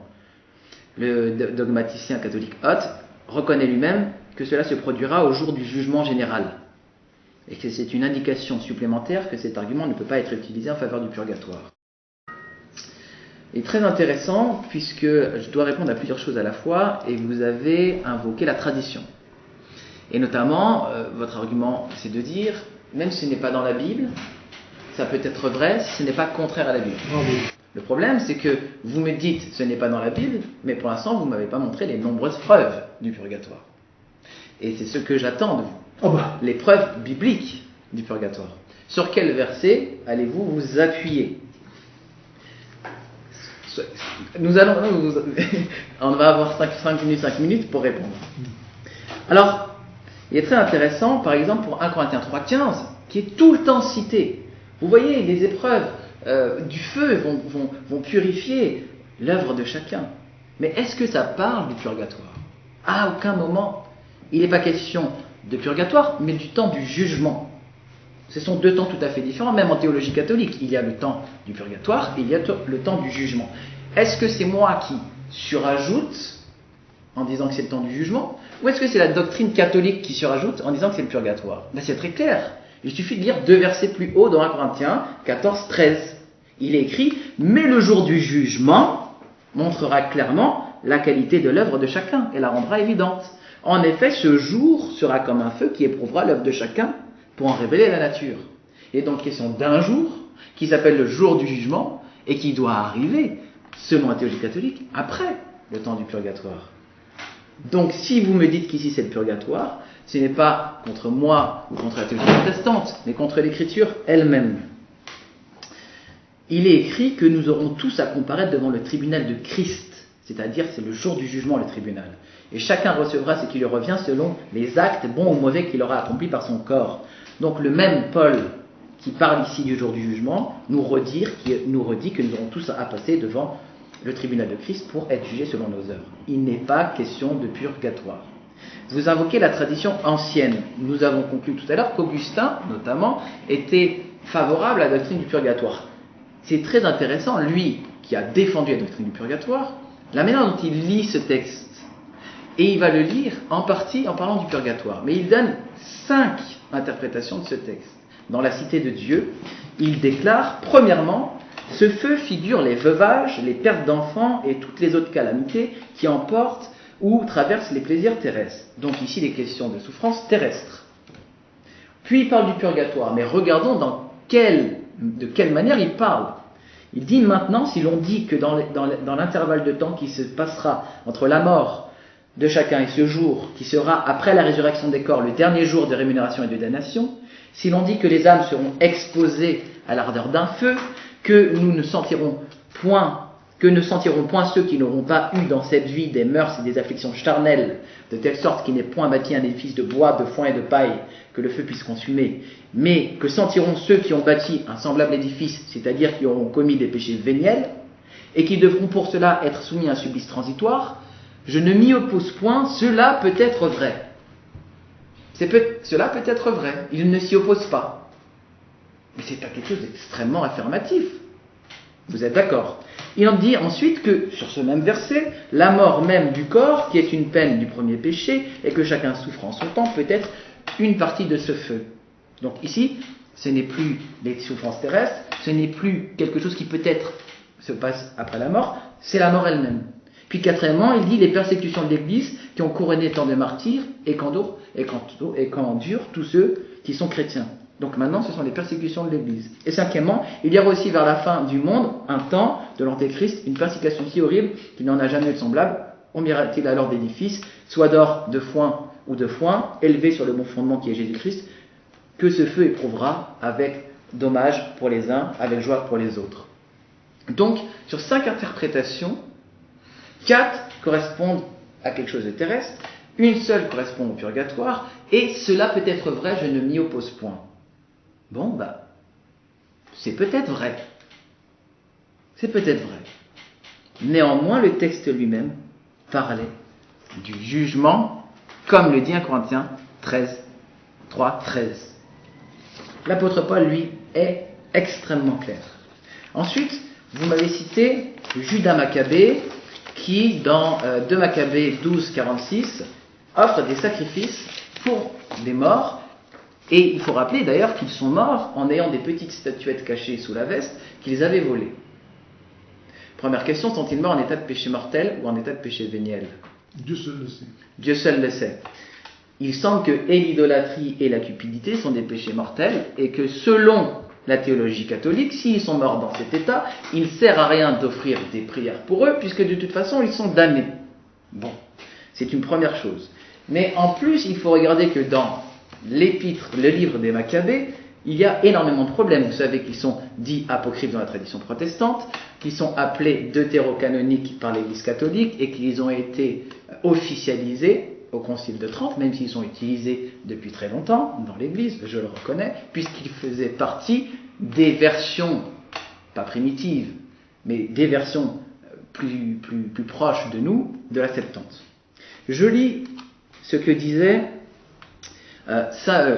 Calvin lui-même au sujet de ce passage.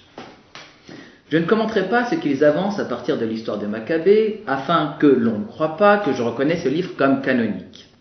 Ils disent qu'Augustin le reçoit comme canonique. Ma question est, avec quelle certitude ? Les Juifs, dit Augustin, ne considéraient pas l'histoire des Maccabées comme la loi, les prophètes et les psaumes, auxquels le Seigneur rend témoignage comme à ses témoins, disant qu'il fallait que tout ce qui est écrit de lui s'accomplisse. Toutefois, poursuit-il, l'Église l'a reçu, non sans utilité, à condition qu'on le lise avec prudence. Il cite saint Augustin.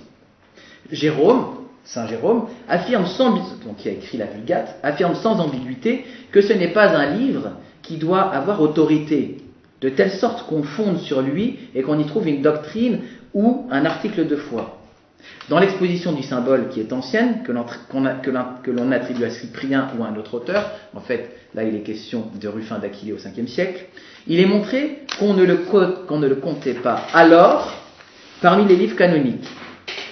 Mais j'ai tort de me débattre en vain, car l'auteur même du livre des Maccabées montre quel crédit on doit lui accorder quand il demande à ce qu'on lui pardonne s'il a dit quelque chose qui ait besoin d'être repris ou corrigé.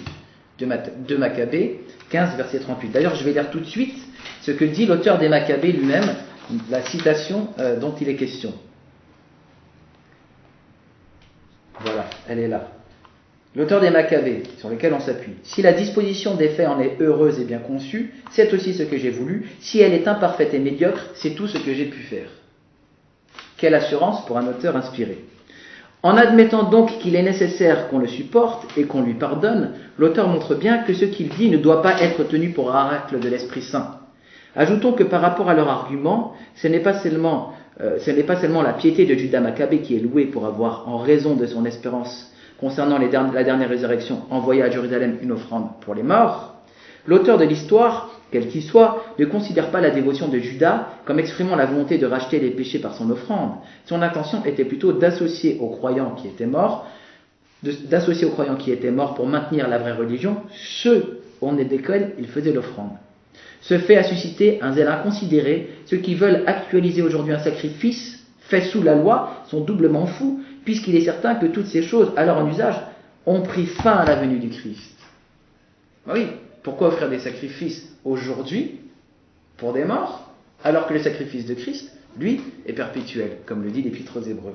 Donc un texte qui n'est pas reçu par les Juifs eux-mêmes comme canonique, un texte qui n'est pas la loi, les prophètes et les psaumes, corpus que reconnaissait Jésus, un texte que les pères de l'Église, comme Augustin, disaient devoir lire avec prudence, un texte qui ne doit pas avoir autorité, selon saint Jérôme, auteur de la Vulgate, mandaté par le père Damas, pour produire une Bible sûre. Même si, après, il a ajouté Tobie et Judith, parce que la coutume l'utilisait beaucoup.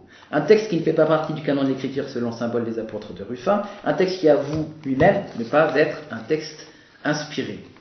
Ça fait beaucoup pour fonder sur ce texte notre doctrine. J'en suis à 11 minutes. J'aimerais peut-être... vous m'aviez demandé de répondre à une question précise qui était... C'est Paul. Je complète en ma chair. Je complète en ma chair les souffrances qui manquent à Christ. Voilà. Alors, c'est très intéressant parce que ce passage, quand on le prend dans ce contexte, parce que vous avez dit quelque chose de, pour nous, très grave. Vous dites que le corps de Christ, l'Église, corps mystique de Christ, est en communion, c'est la communion des saints. Et que donc Dieu, dans sa grande bonté, nous demande d'être tous solidaires les uns des autres et de prendre les fardeaux les uns des autres. Mais il est très intéressant parce que le sens de prendre le fardeau les uns des autres, c'est souffrir avec les autres, mais certainement pas faire l'expiation de leurs péchés. Jamais. Jésus-Christ est le seul rédempteur, il est le seul agneau de Dieu. Et quand Paul dit « je complète en ma chair ce qui manque aux souffrances de Christ », de quoi parle-t-il dans le contexte? Vous vous rappelez pas? La persécution. Si. Non. Il parle de la prédication. Il dit que... C'est pas les souffrances, c'est les persécutions. Il parle de la prédication. Il dit que c'est sa prédication et les persécutions qui s'entourent, d'accord. Mais est-ce que ça fait l'expiation de ceux qui l'entendent? Bien sûr. Jamais de la vie. Mais pourquoi on dit ça? Il dit n'importe quoi, Saint Paul, alors? Mais non. Et il dit quoi, alors? Il dit « je complète ce qui manque ». Écoutez bien. Qu'est-ce qui manque? Je complète ce qui manque aux souffrances de Christ. Ce qui manque aux souffrances de Christ, c'est la prédication de l'évangile, puisque Christ, qui est ascensionné au ciel, a délégué et mandaté à ses apôtres cette prédication. Et pourquoi? Mais l'expiation, attendez, c'est mon tour. Mais l'expiation elle-même, elle est en Christ seul. Paul ne fait l'expiation de personne. Jamais de la vie. Tout n'est qu'en Christ. La prédication, Amen. l'expiation, Et ben voilà. l'expiation aussi, tout. Tout est en Christ. Voilà. Mais jamais Paul ne fait votre expiation ou mon expiation. Jamais de la vie. Jamais de la vie. Mais pourquoi il ne participerait pas? Pardon? Tout ce qui est à moi est à toi, dit Jésus. Non. Mais si. Tout ce qui est à moi est à toi, il parle au Père. Il Oui, dit ce qui est au Père est à moi, et ce qui est à moi est au Père. Voilà. C'est pas à vous. La divinité, par exemple, elle est au Père. Père qu'il soit un. On est presque dans le temps des questions. Dans 2 minutes. Lorsque vous me dites ça, vous dites à vous, tout ce qui est au Père est à vous alors. Évidemment. Donc vous êtes Dieu. Grâce. Vous êtes d'essence divine. Par grâce, je suis Dieu. Vous êtes d'essence divine. Je suis Dieu par grâce. Comme dit Saint Pierre. Mais si vous voulez. Comme dit Saint Pierre. C'est une hérésie absolue. Mais non. Comme dit Saint Pierre, deuxième épître, chapitre 1, verset 4, vous avez été rendus participants de la nature divine. Alors, mais je le connais. Et alors? Participant de la nature divine. Il faut y croire. Mais il faut comprendre surtout. Participant de la nature divine, ça veut dire qu'en tant que temple de l'Esprit Saint, vous êtes rempli de l'Esprit Saint. Jamais vous n'êtes l'Esprit Saint. Et jamais vous n'êtes vous divin. Je ne suis pas plus que Jésus n'est le Père. Voilà, vous êtes un vase d'argile. Pas plus que Jésus n'est le Père. Et pourtant, il est Dieu comme le Père. C'est un seul Dieu. Amen. Eh bien, moi, je suis uni à Dieu et je suis divinisé. Vous êtes le temple. Il est l'Esprit qui remplit le temple. Vous n'êtes pas Dieu. Je suis par grâce. Pas de problème après, si vous pensez ça. Bah oui. Voilà. Vous êtes Dieu. Vous avez le droit de le penser. Pas par nature, par grâce. Pas par nature. Ah non. Ah, donc vous n'avez pas tout ce qui est au Père. Merci. Si. Ah bah non. Et si. Le Père reste le Père. Vous avez l'essence du Père ou pas? Mais le Père est Père.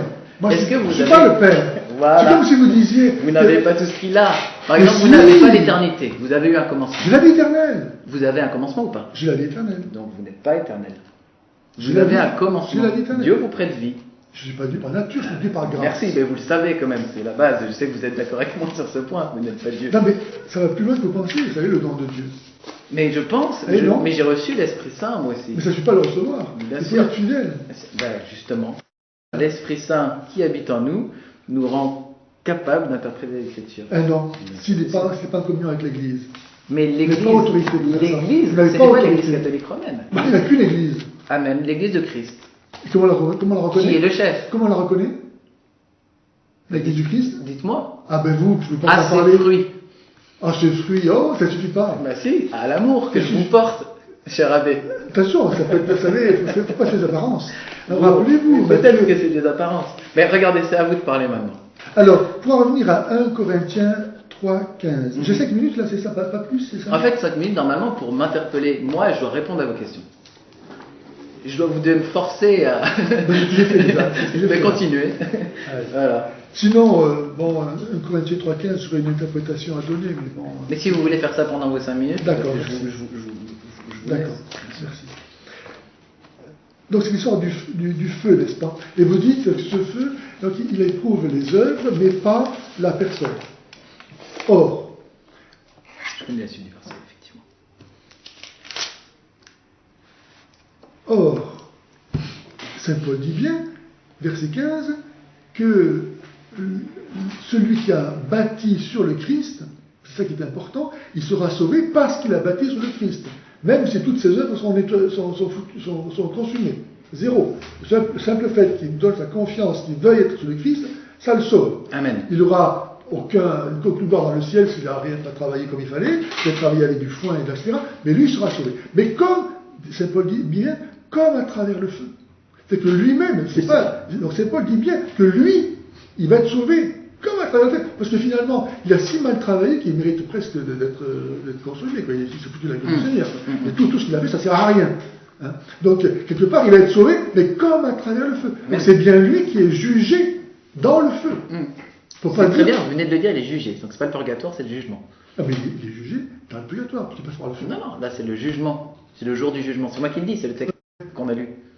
1 Corinthiens 3, 15, que vous citez. Doucement, mais ce jugement, tous ceux qui seront jugés ne vont pas passer par le feu. Mais c'est oui ou non? C'est l'inverse de ce que dit le texte. Mais pour ce cas-là, lui, parce qu'il a du purgatoire, justement. Non. Eh bien si. Je vais vous montrer que non, mais allez-y. Donc, vous reconnaissez que tous ceux qui seront jugés au dernier jour ne vont pas passer par le feu, évidemment. C'est l'inverse de ce qui est écrit dans ce texte. C'est-à-dire, mais ce texte-là, justement, il parle du purgatoire. Pas du tout. Eh bien, parce qu'il parle du feu. Tous ceux qui seront, les élus, qui sont sous l'autel, choisissez. Ils ne vont pas passer par le feu. Choisissez vous-même. Est-ce qu'il parle du jugement ou est-ce qu'il parle du purgatoire? Dites. Parce que vous avez dit les deux. Oui, exactement. Il parle des deux. Ah, il parle des deux.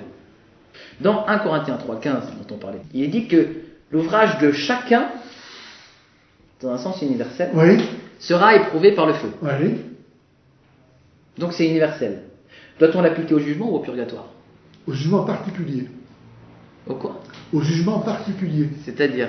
Donc nous, catholiques, quand nous mourons, l'âme reçoit son jugement. Elle sait si elle est sauvée ou si elle est damnée. D'accord, ça me va. Voilà. Et ensuite, comme le temps continue jusqu'au jugement dernier, et que donc nos actes continuent à porter du fruit, soit bons, soit mauvais, au moment de la mort, on ne peut pas rendre un jugement définitif et parfait. Il faut attendre la fin du monde. Donc il y a deux jugements? Exactement. Ah d'accord. Il y a le jugement particulier et le jugement général. Et vous avez un verset pour soutenir ça? Nous avons l'Esprit Saint. D'accord, ok. C'est la tradition de l'Église. D'accord, non mais au moins je sais que c'est parce que vous avez l'Esprit Saint. Voilà. Ok, on va à 4 minutes pour ce coup-là, parce qu'il vous reste 2 minutes.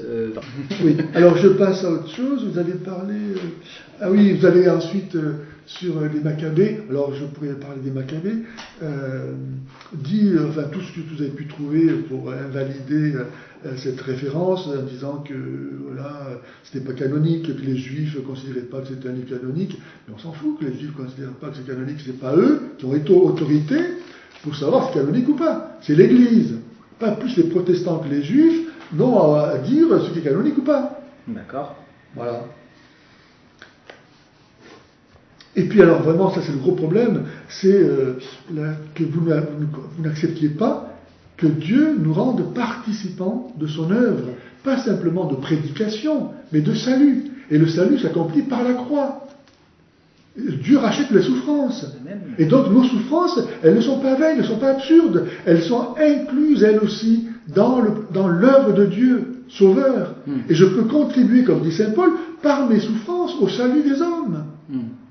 Si j'unis mes souffrances, tout ce qui est à moi, je donne au Christ. Donc mes souffrances deviennent celles du Christ. Donc Jésus se sert de mes souffrances pour continuer, comme dit Saint Paul, en ma chair, ce qui manque à ses épreuves. Ça ne veut pas dire qu'en tant qu'individualité, Jésus, dans son œuvre, elle était imparfaite. Évidemment que non. Mais Jésus n'est pas tout seul. Il est la tête du corps. Et donc, il faut bien, de même que dans la Trinité, chaque personne est Dieu, et pourtant le Père n'est pas le Fils, le Fils n'est pas le Père. De même, dans le Christ, Jésus seul est la tête, mais tous les membres sont le Christ. Amen, amen. Donc, ce que Jésus a vécu en lui-même, tous les membres doivent le vivre. Et tous contribuent à leur mesure au salut du monde. Voilà pourquoi Saint Paul peut dire qu'il complète en sa chair ce qui manque aux épreuves du Christ. Donc il ne faut pas dénier cette faculté que nous avons de pouvoir, encore une fois, il ne s'agit pas de sauver ceux qui ne veulent pas l'être. Le purgatoire, il ne s'agit pas d'expier les péchés et de les emmener. Attention, il faut bien faire attention. Il s'agit d'aider ceux qui sont déjà sauvés, comme je l'expliquais. Alors, c'est à mon tour. Ok. Alors très rapidement, vous dites que ce ne sont pas les Juifs qui ont autorité. Dans Romains 3, chapitre 2, il est dit quel est l'avantage d'être Juif, il est grand à tous égards, car notamment, c'est à eux que Dieu a confié ses oracles. C'est-à-dire que Dieu a confié ses oracles, ses prophéties, à qui? Aux Juifs. Oui. Donc sous l'ancienne alliance, ceux qui ont autorité à déclarer ce qui est canonique, ce sont les Juifs, puisque c'est à eux que Dieu a donné les oracles. C'est pas moi qui le dis, c'est l'apôtre Paul en Romains 3, verset 2. D'accord? Donc, vous pouvez dire ensuite que l'Église catholique, etc., mais concernant les écrits de l'Ancienne Alliance, Dieu a donné l'autorité à ceux qui étaient dans l'Ancienne Alliance. Premièrement. Donc, non, ce n'est pas, quand vous dites que ce n'est pas aux Juifs que Dieu a donné autorité, je vous dis que vous êtes contredit par Romains 3.2, et on pourrait discuter de ça. Mais j'ai une question à vous poser, puisque, Oui. hop, je vais remettre 4, ça sera 4 minutes aussi pour moi, hop, comme ça, il n'y a pas d'inégalité. Question. Est-ce que pour vous, le Fils nous purifie de tout péché? Amen, bien sûr. Amen? Ouais. D'accord. Je suis d'accord avec vous parce que dans Jean 1:7, il est écrit: mais si nous marchons dans la lumière comme il est lui-même dans la lumière, nous sommes mutuellement en communion et le sang de Jésus nous purifie de tout péché. Alors ma question, si nous sommes purifiés de tout péché par le sang de Jésus, pour quel péché devons-nous subir les peines purificatrices du purgatoire? Pour quel péché? Puisque par le sang du Christ nous sommes purifiés de Oui. tout notre péché, Oui.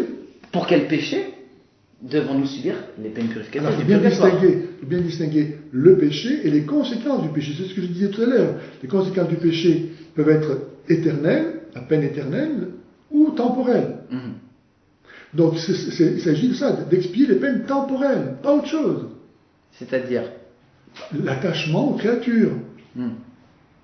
Quelqu'un par exemple, je sais pas, se met à abandonner la pratique religieuse parce qu'il préfère aller jouer aux courses ou je sais pas quoi, donc il va aimer ou au sport ou je sais pas quoi.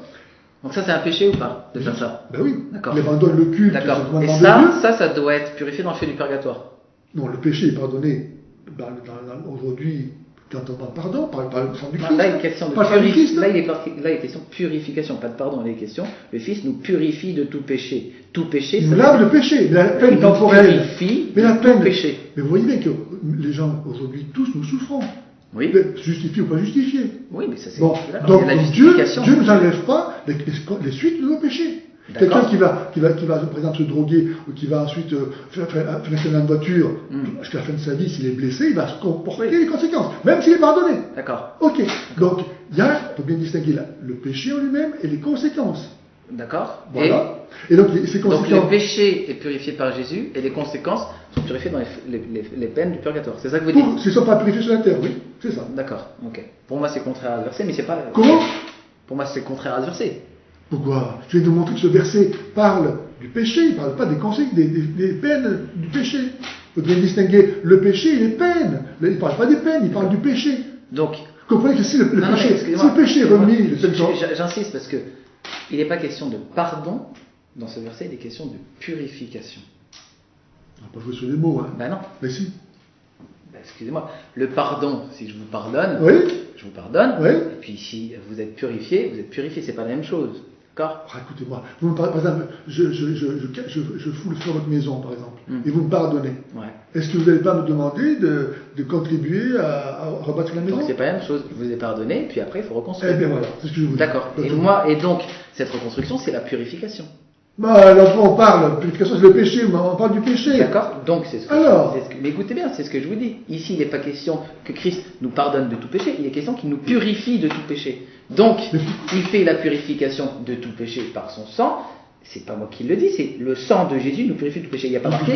Il n'est pas marqué. Le purgatoire nous purifie de tout péché. Si Jésus. Vous rajoutez quelque chose qu'il n'y est pas. Si Jésus, dans le mot purification, enlevait et le péché et la peine du péché, je ne vois pas pourquoi Saint Paul ensuite dirait je complète en ma chair ce qui manque aux épreuves du Christ. Parce que vous n'avez pas compris qu'il parle de la prédication dans le contexte. De la prédication. Et pourquoi ça fait souffrir dans son corps? Ah, ça ne fait pas souffrir son corps quand il prêche l'évangile et qu'il se fait jeter des pierres. Comment? Il prêche l'évangile, il se fait jeter Attention, des pierres. voilà. Donc voilà. La persécution. Mais ça ne fait pas l'expiation des gens. Ah non, c'est pour rien du tout. Mais voilà. absolument pas l'expiation. Non, ça permet aux gens d'être en contact de l'expiation de Christ par la prédication de l'évangile. Mais c'est réellement. Mais c'est pas lui. Si Saint Paul ne fait pas ça, ces gens-là ne sont pas en contact avec l'expiation. Jésus a dit c'est mon sang pour la rémission des péchés. Oui. C'est son sang pour la rémission des péchés. Oui. Voilà. Le sang de Paul, lui, c'est pour que les gens puissent être en contact avec le sang de Jésus. Bien, ce sang de Saint Paul, il est nécessaire pour que ces gens-là puissent bénéficier de la rédemption de Christ, oui ou non? Puissent s'attacher au sang de Et Christ. ben alors? C'est pas le sang de Paul, mais c'est pas grave. On va pas être d'accord sur ce point. Mais franchement, c'est grave. À vous de me poser des questions pendant 5 minutes. Mais j'arrête Bon, pas sinon, on de continue. faire. Hein. J'arrête pas de faire, oui. On continue. Alors, moi, j'ai une question, si vous en avez. Oui. Vous voulez. Question. Il y a cette phrase de Bellarmine qui est souvent citée. J'aimerais savoir si vous êtes d'accord avec elle. Celui qui intercède pour les âmes du purgatoire et leur fait du bien, accomplit une plus grande œuvre que s'il faisait les plus riches largesses à un pauvre de ce monde. Vous êtes d'accord avec cette phrase ou pas? Certainement. Vous n'êtes pas sûr? Ben, je réfléchis, qu'est-ce qu'il a voulu dire? Alors, celui qui intercède pour les âmes du purgatoire, oui. il fait une plus grande œuvre, puisque comme elle souffre énormément, il fait une plus grande œuvre en faisant ça qu'en faisant toutes les largesses possibles aux pauvres. Ça, c'est la pensée de Bellarmine. Et qui a été déclaré docteur de l'Église. Donc il a une position importante dans l'Église. Bon. Est-ce que vous êtes d'accord ou est-ce que vous n'êtes pas d'accord? Vous avez le droit de dire je ne sais pas, il faut que j'y réfléchisse Oui, longtemps. c'est ça. Donc, c'est pas grave si vous savez pas. Joue mon joker. Oui, joker, parce qu'il faut pas. D'accord, mais j'ai pas de problème avec Qu'est-ce ça. que vous voulez dire avec ça, finalement, vous? Eh bien, c'est très simple. Ma question, elle est celle-là. Si prier pour les âmes du purgatoire est une plus grande œuvre que la compassion pour les pauvres, oui. Pourquoi Jésus et les apôtres ont-ils enseigné si souvent sur l'assistance sur les pauvres et nulle part sur la quelconque nécessité de prier pour les âmes du purgatoire et qu'ils n'ont eux-mêmes jamais, selon les textes du Nouveau Testament, pratiqué une telle chose? Pour moi, c'est très important puisque vous me disiez que le purgatoire est un dogme de foi. Moi, je vous ai dit dès le départ que la Bible elle-même nous dit que la foi vient de ce que l'on entend, et ce que l'on entend vient de la parole de Christ. Mais il n'y a aucune parole de Christ qui prie pour les morts, ni aucune parole d'un apôtre qui prie pour les morts. Donc, quand Robert Bellarmine dit que ça c'est plus important que de faire les largesses aux pauvres, alors que toute la théologie évangélique montre l'inverse, évangélique, je veux dire, pas... Ça dépend comment on le voit, parce que peut-être que Bellarmine, en disant ça, il disait le bien que je peux faire aux pauvres sur la terre, ne va peut-être servir à rien. Ça ne peut servir à rien parce qu'ils vont le tourner pour leur mal. Vous savez, Dieu nous fait des grâces, mais parfois ça se retourne contre nous parce qu'on est redevable des grâces que Dieu nous fait. Et donc parfois le Seigneur préfère ne pas nous en donner parce qu'il voit qu'on utilise mal. Et dans une intention de miséricorde, il préfère nous éviter un surcroît de condamnation au jour du jugement pour nous avoir donné des grâces dont on n'aura rien fait. Donc, peut-être que Bellarmine se dit, les âmes sont purgatoires, elles ne peuvent rien faire, donc ce que je fais là, de toute façon, à coup sûr, c'est banco, je gagne à coup sûr, parce que ça va profiter, ça va leur faire du bien, alors que sur la terre, le bien que je fais, il peut se retourner en mal. Peut-être qu'ils ne vont pas savoir s'en servir et en utiliser malheureusement, n'est-ce pas? Donc peut-être que c'est ça qu'il avait en vue. Peut-être, d'accord. C'est une interprétation, hein. Oui, non, mais après, effectivement, je vous surprends un peu avec peut-être une citation que vous n'avez pas vue et il faudrait le temps de la... Mais vous voyez, ce qui est important, mon cher pasteur Rémi, c'est que on cherche toujours à interpréter les choses, non pas pour rejeter la foi, enfin, je parle pour le coup la foi catholique, mais voir comment ça s'harmonise.